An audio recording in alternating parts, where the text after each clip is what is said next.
Hello friends, आप सब कैसे हो। थैंक यू मेरा चैनल देखने के लिए। माय नेम इज़, मेरा नाम है डॉक्टर श्रद्धा गणात्रा तिवारी। मैं मुंबई से हूँ। मैं प्रैक्टिसिंग गायनेकोलॉजिस्ट हूँ और पिछले 15 सालों से मुंबई में प्रैक्टिस कर रही हूँ। और आज का हमारा टॉपिक बहुत ही प्रिय है हर लेडीज़ को, हर एक जवान लड़की को अपने ब्रेस्ट के बारे में बहुत सारी इन्फॉर्मेशन नहीं रहते हैं, बहुत सारे सवाल रहते हैं ब्रेस्ट को लेके।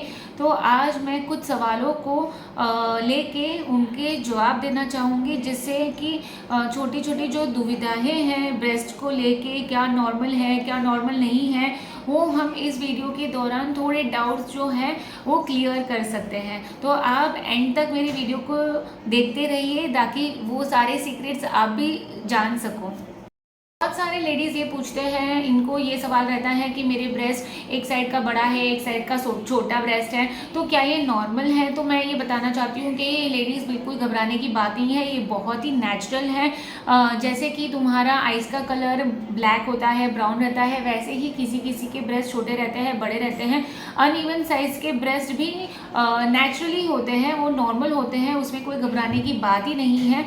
पर हाँ, अगर आपको उसमें कोई लंप दिखाई दे रहा है, कोई गांठ दिखाई दे रही है, या निपल इन्वर्ट हो गया है, या बहुत ही ज़्यादा छोटा ब्रेस्ट है, देखो 19-20% दोनों ब्रेस्ट साइज में होता रहता है, पर बहुत ही छोटा एक ब्रेस्ट है और बहुत बड़ा एक ब्रेस्ट है तो आपको आपके गायनेकोलॉजिस्ट को जाके दिखाना चाहिए। बट अदरवाइज 15-20% दोनों ब्रेस्ट में साइज डिफरेंस होता है और वो बिल्कुल नॉर्मल है। निप्पल के कलर के बारे में बहुत क्वेश्चंस मुझे ये बहुत लेडीज़ लोग पूछते हैं। निप्पल का कलर जो है वो एज के साथ और प्रेगनेंसी, चाइल्ड बर्थ के साथ बदलता रहता है। जो भी आपका निप्पल का कलर है वो इनिशियल स्टेजेस में, प्यूबर्टी जब भी रहती है, जब भी पीरियड्स तक नहीं आए रहते हैं, तभी थोड़ा सा लाइट ब्लैक रहता है, कभी कभी पिंक भी रहता है।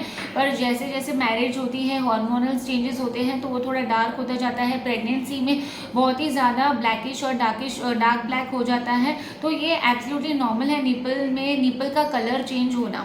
ऑल्सो निपल के आजू बाजू के बाल है लेडीज़, ये एब्सोल्युटली नॉर्मल है। जैसे आपके सिर के बाल हैं, हाथ में बाल है, हम वैक्स करते हैं, वैसे निपल के आजू बाजू भी एरियोला बोलते हैं, एरियोलो में बाल होना बिल्कुल नेचुरल है। इसको आप एक्सेप्ट कर लो, अपनी बॉडी है, ये सब भगवान ने दिया हुआ है। इसको आपको अगर पसंद नहीं है तो इसको आप निकाल भी सकते हैं, बट है रहना ये बिल्कुल नेचुरल है।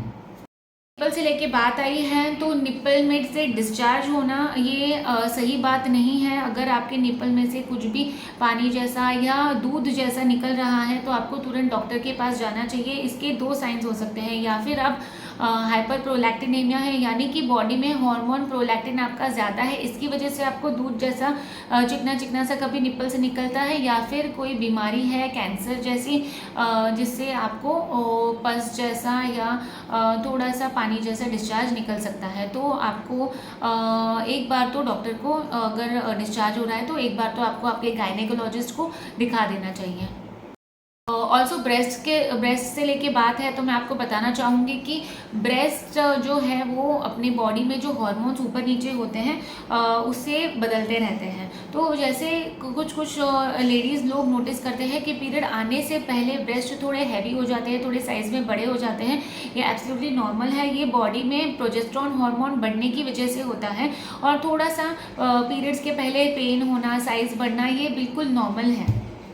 एक बार कोई औरत फीडिंग करने लग जाती है तो ब्रेस्ट टिश्यू थोड़ा सा लूज हो जाता है, इसकी वजह से सैगिंग भी पॉसिबिलिटी है। ब्रेस्ट जो है थोड़े से लटकने रहते हैं। जैसे आप कोई टीनेज गर्ल को देखोगे या शादी से पहले आपके जो ब्रेस्ट हैं वो अप ही रहते हैं, राउंड रहते हैं, पर जैसे आपको आपकी डिलीवरी होती है, आप फीडिंग करने लगते हो तो ब्रेस्ट थोड़े से लूज हो जाते हैं और सैग करने लग जाते हैं। अगर आपको ब्रेस्ट को ऊपर लेना है, टाइटन करना है, तो ये एक एक्सरसाइज के माध्यम से ही ये पॉसिबल है।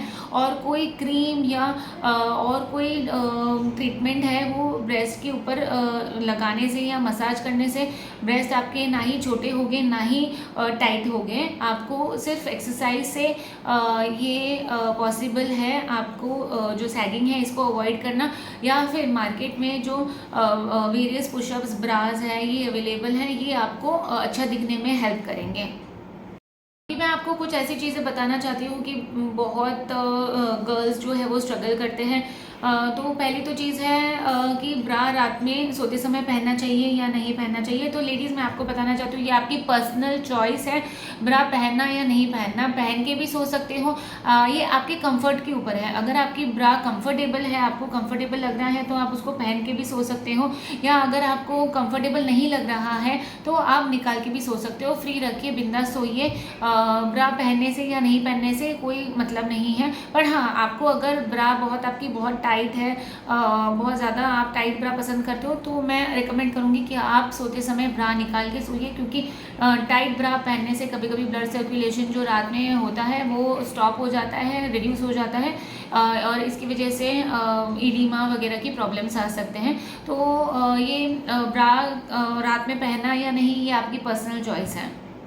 बहुत ऑल्सो बहुत लेडीज़ मुझे पूछते हैं कि ब्रेस्ट की साइज़ कैसे इंक्रीज़ करनी है, ये क्रीम लगाने से, वो क्रीम लगाने से, या मसाज करने से ब्रेस्ट की साइज़ बढ़ सकती है या नहीं। तो इसका मैं डाउट क्लियर कर सकती हूँ। आपकी ब्रेस्ट की साइज़ बढ़ाने के लिए कोई इलाज नहीं है। आपकी ब्रेस्ट की साइज़ सिर्फ आपके एक्सरसाइज से या आपके वेट गेन होने से ही बढ़ेगी। जो आपकी ब्रेस्ट की साइज़ है ये जेनेटिक है, ये आपके जीन्स में है, और वही साइज़ रहेगी। तो ब्रेस्ट की साइज़ बढ़ाने के लिए या फिर आप सर्जिकल ट्रीटमेंट करा सकते हो। बाकी क्रीम्स, ऑयल्स, मसाजेस से आपकी ब्रेस्ट की साइज़ बढ़ेगी कि नहीं, इसकी कोई गारंटी नहीं है।